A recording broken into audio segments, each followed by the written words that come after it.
So guys, update tayo.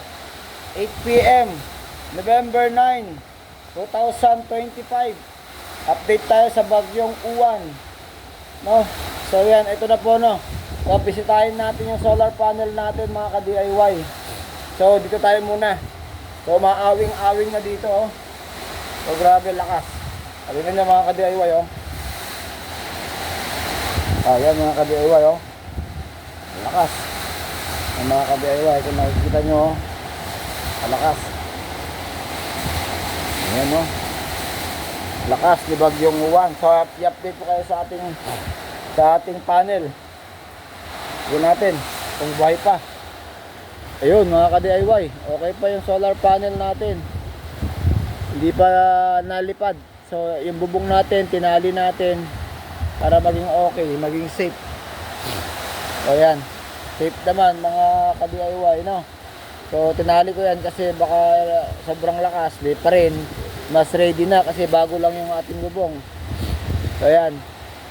Yan, update ko kayo mga ka-DIY no. So record lang to, hindi to live. Ayan. Kaya pinutol ko na yung aking puno kasi inunahan ko na siya kasi baka sirain niya rin sa pinutol natin. So sa mga kapitbahay natin, hindi naman sila nagputol. So wala tayong magagawa. Ayan, update sa bagyo mga ka-DIY no. So dito rin ang fire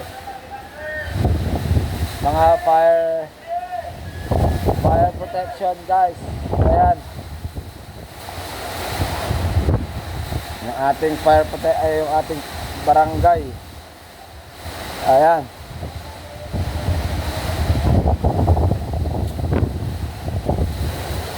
Kaya ating barangay guys, yan o, dumadaan. Ating mga barangay official guys.